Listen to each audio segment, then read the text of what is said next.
Carry it yourself, Avery. It's your kid, not mine. I'm in the middle of a raid and I can't just pause for your groceries." Those were the exact words my brother, Jack, barked at me through the phone while I stood in the sweltering heat of the apartment parking lot. I was 7 months pregnant. My ankles were swollen to the size of small watermelons, my lower back felt like it was being gripped by hot pliers, and I had 6 heavy bags of groceries, including 2 cases of bottled water sitting at my feet. To make matters worse, the elevator in our building had a service-required sign taped over it for the 3rd time this month. I lived on the 3rd floor. "Jack, please," I pleaded, my voice cracking slightly from exhaustion. "The elevator is down again. I can't carry all of this up 3 flights of stairs in one trip and I'm dizzy. It's 90 degrees out here, just come down for 5 minutes." I said no, grow up and handle your responsibilities. You wanted the blessing of motherhood, right? Well, part of that is being a functional adult. Stop acting like a victim and get moving. I'm hanging up. Click. I stared at my phone in disbelief. This was my brother. The same person I had let move into my 3-bedroom apartment 6 months ago after he got fired from his 3rd job in a year. I was the one paying 80% of the rent. I was the one making sure there was food in the fridge. And yet here I was, carrying his favorite snacks and the expensive steak he requested for dinner, while he sat in the air-conditioned living room playing video games. I looked at the stairs. They felt like a mountain.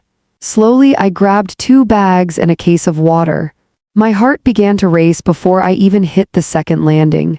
Every step sent a sharp, shooting pain through my pelvis. I had to stop every 4 steps to catch my breath, leaning against the cold, concrete wall of the stairwell. By the time I reached the 2nd floor, sweat was stinging my eyes.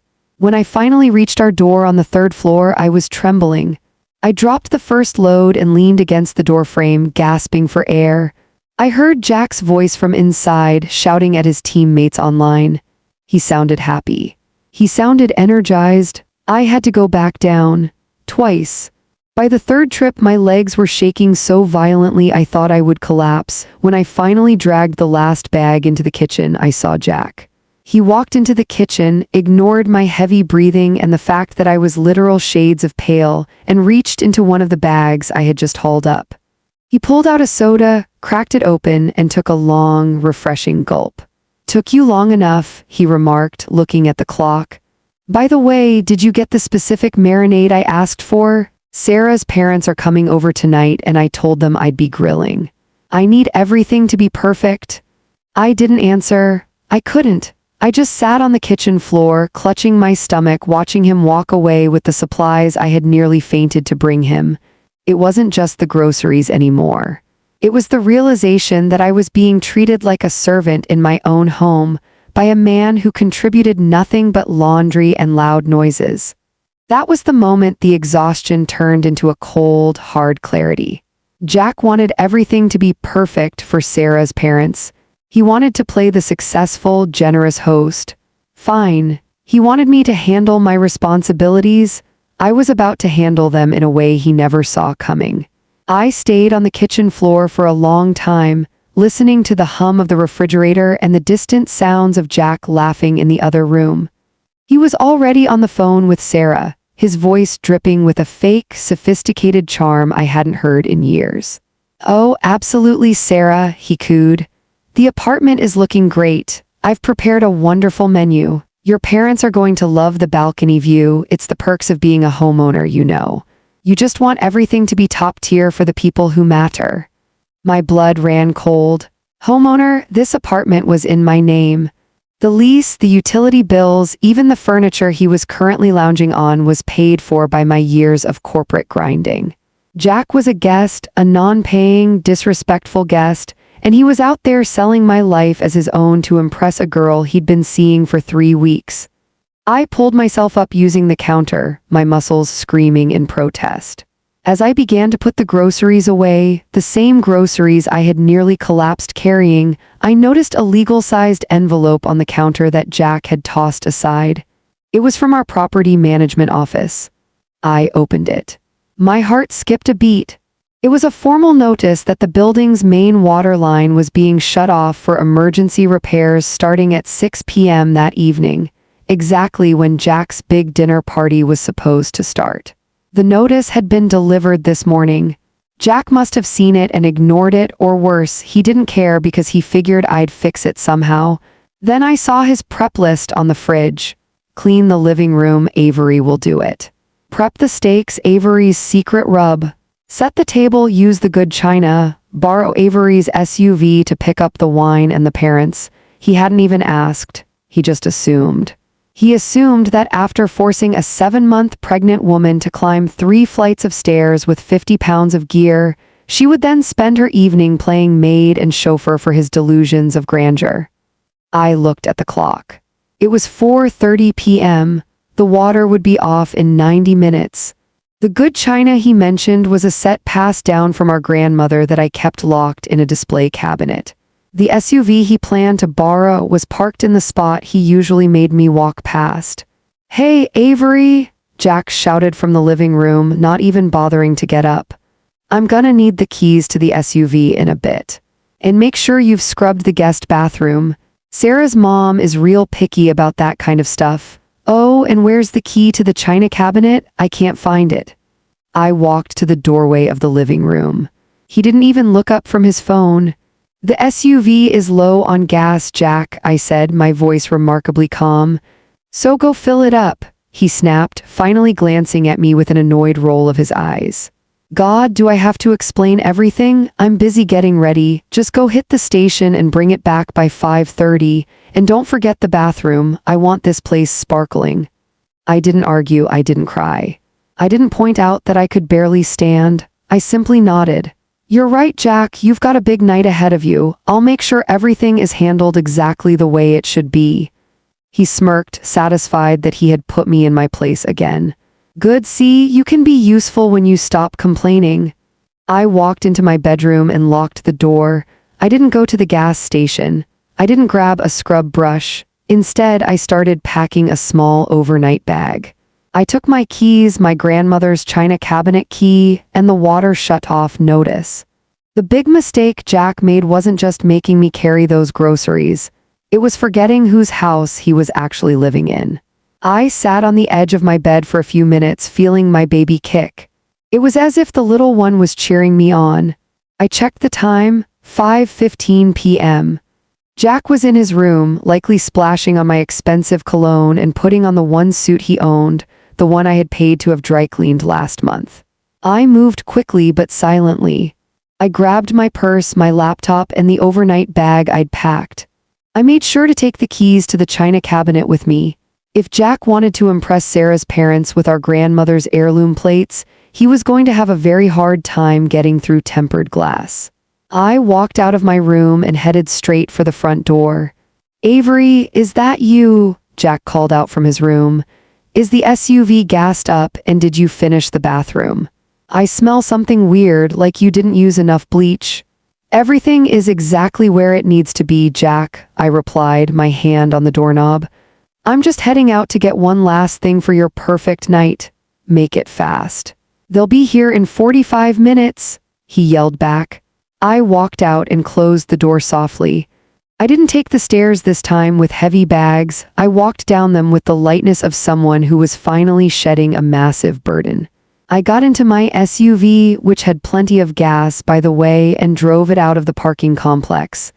But I didn't go to the gas station. I drove 3 blocks away to a quiet street and parked. Then, I did something I should have done months ago. I called my landlord, Mr. Henderson. "Hi, Mr. Henderson, it's Avery from 3C. I'm calling to confirm that I'll be taking you up on that offer to move into the smaller unit on the first floor starting next month. Also, I'd like to officially remove my brother from the authorized guest list effective immediately. He's been staying there against the terms of my lease, and I'm ready to settle the situation." Mr. Henderson, who had always liked me and hated Jack's loud music, sounded relieved. "Say no more, Avery. I'll have the paperwork ready. Do you need help with the locks?" "Not yet," I said. "I think the universe is going to handle the first half of the eviction for me tonight." I looked at my watch. 6 p.m.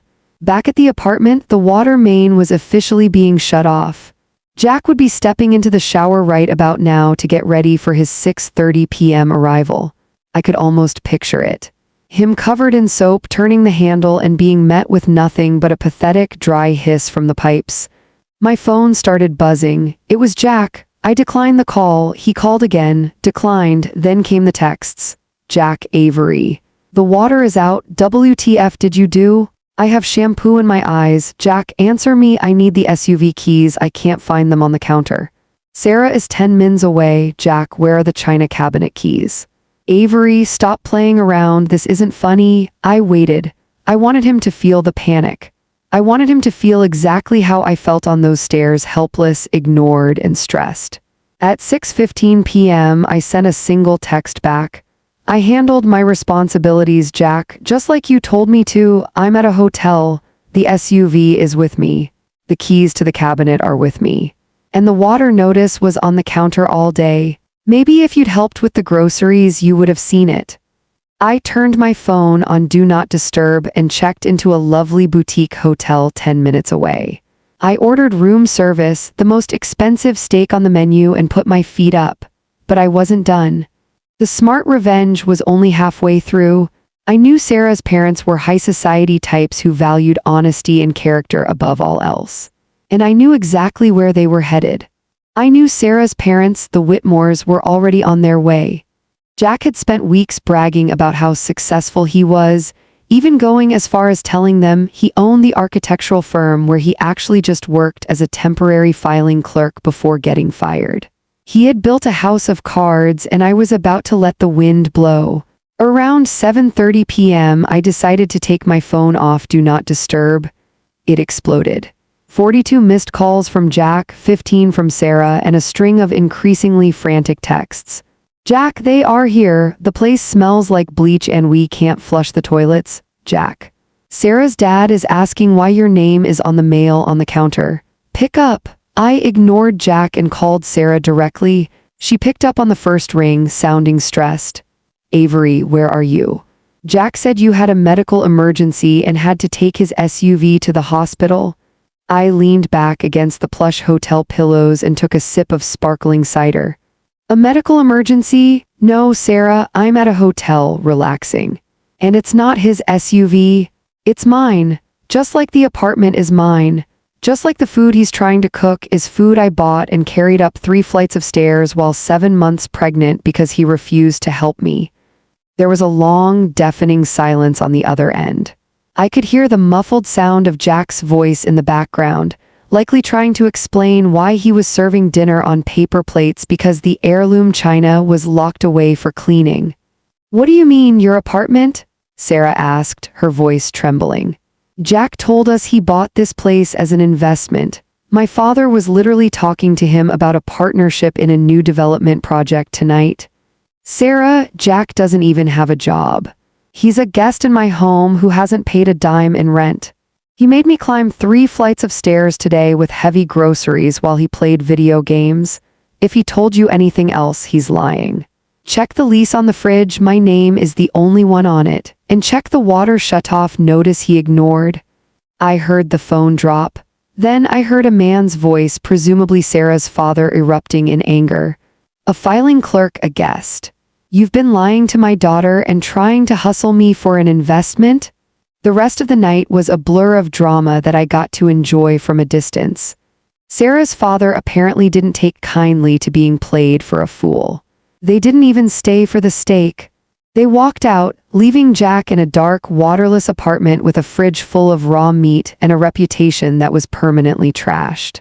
The next morning, I returned to the apartment with 2 professional movers and Mr. Henderson. Jack was sitting on the sofa in the dark, looking disheveled. The arrogance was gone. He looked small. You ruined everything, he whispered, looking at me. Sarah broke up with me. Her dad threatened to make sure I never get a job in this city. No, Jack, I said firmly as the movers began packing my things. You ruined it when you told your pregnant sister to carry it herself. You wanted me to handle my responsibilities. Well, I'm handling them. I'm moving to the first floor unit. Mr. Henderson is here to give you your formal 24-hour notice to vacate. Since you're such a successful homeowner, I'm sure you'll have no trouble finding a new place. He tried to plead, tried to apologize, but I didn't listen. I had spent months being the functional adult while he was a parasite. A month later, I was settled into my new, stairs-free apartment. Jack had to move back in with our parents, who finally stopped enabling him after they heard what he did to me. As for me, I learned a valuable lesson. Motherhood is indeed a blessing, but the biggest blessing was finally standing up for myself. Jack wanted me to climb those stairs to prove a point. In the end, I did. I climbed them one last time to reach a life where I never have to carry his weight ever again.